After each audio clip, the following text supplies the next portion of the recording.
राजा के महल का खौफनाक रहस्य। बरसों पुरानी बात है। एक विशाल राज्य था जिसका नाम अमृता नगरी था। यह राज्य समृद्ध था, सुंदर था और इसकी हर गली सोने चांदी से चमकती थी। यहाँ के राजा वीरेंद्र प्रताप सिंह अपनी बुद्धिमानी और न्यायप्रियता के लिए प्रसिद्ध थे। परंतु इस राज्य का सबसे बड़ा आकर्षण था राजमहल। यह महल इतना विशाल और भव्य था कि देखने वाले अचंभित रह जाते थे। इसकी दीवारें संगमरमर से बनी थी, छतें सोने की परत से जड़ी थी और इसके दरवाजे हाथी दांत से तराशे गए थे। किंतु इस महल के पीछे एक रहस्य छुपा था, एक ऐसा रहस्य जिसे कभी उजागर नहीं किया गया। यह रहस्य इतना भयावह था कि जिसने भी इसे जानने की कोशिश की वह या तो पागल हो गया या फिर वापस कभी नहीं लौटा। राजमहल का सबसे रहस्यमयी हिस्सा था पश्चिमी खंड। यह खंड सदियों से बंद पड़ा था।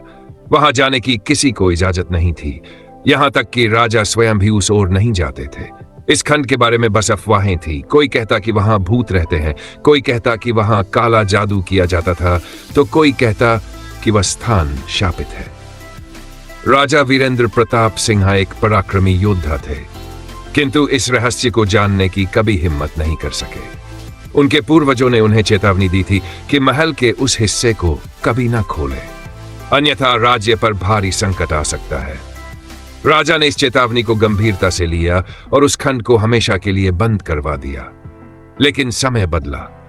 राजा बूढ़े हो गए और राज्य का उत्तराधिकारी उनके पुत्र कुमार आदित्य सिंह को घोषित किया गया। कुमार आदित्य एक जिज्ञासु और निडर व्यक्ति थे। उन्हें अंधविश्वासों में कोई विश्वास नहीं था। जब उन्होंने महल के पश्चिमी खंड के बारे में सुना तो उनके मन में उत्सुकता जागी। एक रात जब पूरा महल सो रहा था, कुमार आदित्य एक जलती हुई मशाल लेकर अकेले उस खंड की ओर बढ़े। उन्होंने वर्षों से जंग लगे दरवाजे को खोला। दरवाजा खुलते ही एक अजीब सी गंध फैली। वहां घना अंधेरा था। उन्होंने जैसे ही अंदर कदम रखा, एक सिहरन उनके शरीर में दौड़ गई। कमरे में दीवारों पर अजीबोगरीब चित्र बने थे। कुछ चित्रों में क्रोधित चेहरे थे, कुछ में चीखते हुए लोग। कमरे के बीचों बीच एक बड़ा सा लोहे का पिंजरा था जो अब खाली पड़ा था, मगर ऐसा लग रहा था कि उसमें कभी कोई कैद था। अचानक हवा तेज हो गई, कमरे में ठंडक बढ़ गई, मशाल की लौ कांपने लगी। तभी एक धीमी सी सरसराहट सुनाई दी। कुमार ने चारों ओर देखा, लेकिन वहां कोई नहीं था। तभी एक दर्द चीख पूरे कमरे में गूंज उठी। कुमार का दिल जोर जोर से धड़कने लगा।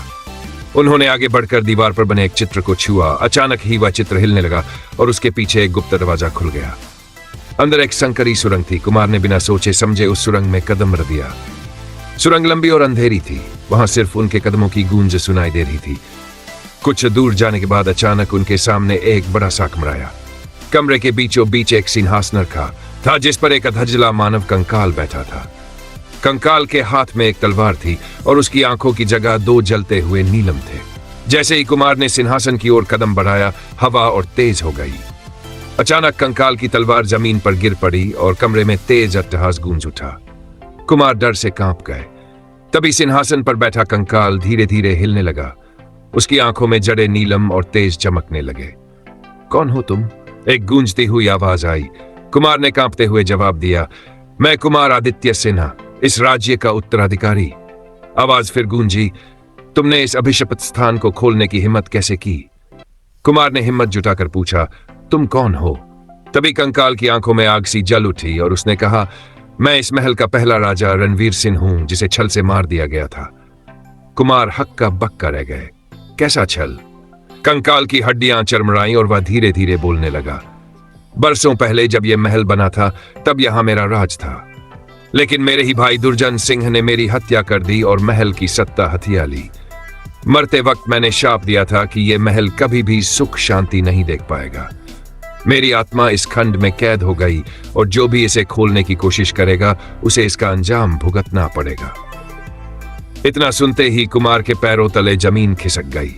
उन्होंने अपने दादा परदादा से ऐसी कोई कहानी कभी नहीं सुनी थी, लेकिन अब वह सच उनके सामने था।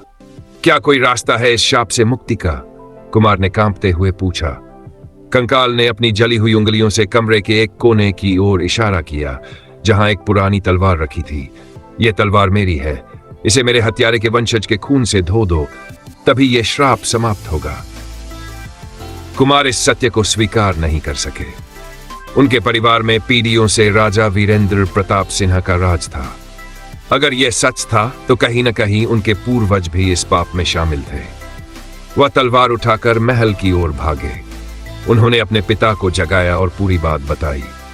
राजा वीरेंद्र प्रताप सिन्हा पहले तो इस पर विश्वास नहीं कर सके, लेकिन जब कुमार ने उन्हें महल के उस हिस्से में जाकर सारा दृश्य दिखाया तो वह हक्के बक्के रह गए।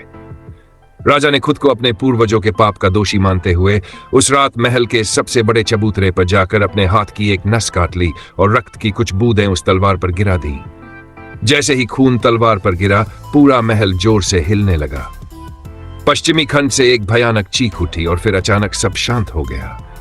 राजमहल में वर्षों से रहने वाला डर, वह खौफनाक रहस्य हमेशा के लिए समाप्त हो चुका था।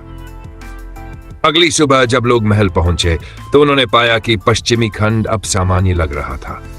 राजा वीरेंद्र प्रताप सिंह ने वह तलवार राजमहल के मंदिर में रखवा दी ताकि यह घटना इतिहास में दर्ज रहे और भविष्य में कोई भी अपने पूर्वजों के किए गए पापों को न दोहराए।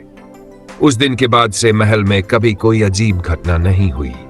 पश्चिमी खंड फिर से खुल गया, लेकिन अब वहां केवल शांति थी। परंतु जो भी उस रात की घटना का साक्षी था, उसने यह प्रण लिया कि कभी भी लालच और सत्ता की भूख में विश्वासघात नहीं करेगा, क्योंकि इतिहास खुद को दोहराने में देर नहीं करता।